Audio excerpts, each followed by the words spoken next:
Welcome back. You're watching Open Exchange. Well, RBA's first half headline earnings per share swung to a profit of 0.44 cents. This from a headline loss of 0.26 in the previous comparable period. Joining us to unpack the numbers this morning is AJ Rothman. He's CEO of RBA Homes. Thanks so much, AJ, for joining us this morning. Good morning. Well, we were talking about the commercial property space just ahead of the break. Let's shift focus to the residential space and just what kind of operating environment a player like RBA Homes is having to contend with. Well, it's not easy out there. We are seeing improvement, though, in availability of finance from banks. Standard Bank and FNB have been quite active over the course of the last year and a half. And we've seen the other banks, ABSA and particularly Nedbank, now coming more into the market. So we are seeing improvements, and certainly private sector credit extensions off the very, very low numbers that it was during the peak of the crisis. So we don't expect dramatic improvements in availability of credit, and our clients, I think, still are struggling with high levels of debt. So who exactly is your customer base? I mean, are you looking at government or a customer in terms of an individual basis that you deal with via the banks? We tend to look at the individual client, somebody who's earning somewhere between 10 and maybe 20,000. The house prices that we target ranges from about 270,000 up to maximum about 600,000. That's the kind of market that we're talking about. So there's historically been a bit of a problem, because on the one hand you've got people who are subsidized because they earn less than a certain amount, yes, and then you've got people who earn more than a certain amount and can afford, although the lowest end of affordable still seems very high, yes, for a lot of civil servants and that sort of. So there was that gap of people in between who are actually earning reasonably well but didn't qualify. I mean, surely for you, your business model, government has said that 15,000 is the limit. How does that change from the previous one? I mean, that model is crucial for you. Yes, look, I mean, on different projects and in different areas, we increasingly, we make strategic decisions about should we go down, below the 300,000 market. There's some big players there. It's a slightly different market to the one we've traditionally targeted. But, there's a new board, and we're re-looking at our mix of product. The issue below 300,000 and the new subsidy that government is offering in that area is still in the process of being rolled out. So there's very few projects that have actually qualified and where people are starting to kind of get those subsidies at this stage. It's the process that we're hoping to see go making impact going forward. You mentioned a new board. There's alliance. Everyone involved with the company seems to have either changed position or left, or there's someone new. What's happened there?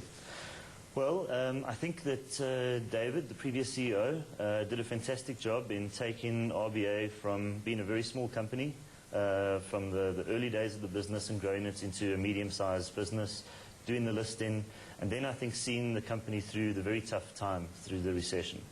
And now we believe that we need new ideas and a new management group to take it from being a medium-sized company to being a large company.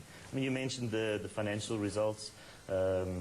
I mean, when we're making an operating profit of 7 million, small numbers, interest costs were almost that number, so it was pretty flat results, and we need to find ways to really almost gear the operations in the business now to take the company to a different level, and that's the just how much of a shift and change in strategy should we be expecting from RBA moving forward?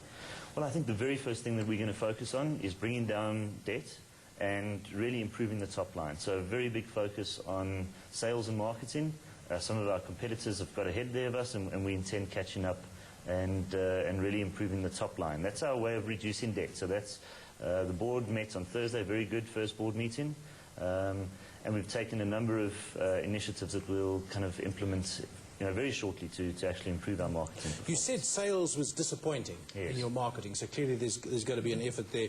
Houses completed, 325 houses, which doesn't sound like a lot, but it's 325 more than were there before. 21% more houses than the year before, but only revenue of 11% more, so you're still getting that relationship right.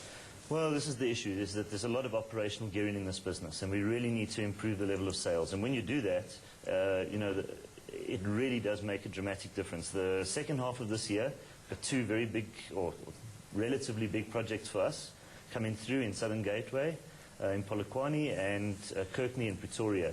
And that will put another 260 houses that were pre-sold in 2010 and 2011 And so what you'll see there is a lot more cash coming through, hoping to pay down a significant amount of debt in the second half, and then at the same time use that cash to put ourselves in a position where our marketing and sales performance improves into next year. So next year we can really test the strategies that we're going to be putting in place now. The second half of the year is going to look good anyway, simply because of historic sales. Where there's such a focus on sales moving forward, to what extent are you expecting margins to come under pressure? I mean, that is a problem that players in the construction industry are, experiencing in a very big way. The more competitive their business becomes, the more pressure their margins come under. Yes.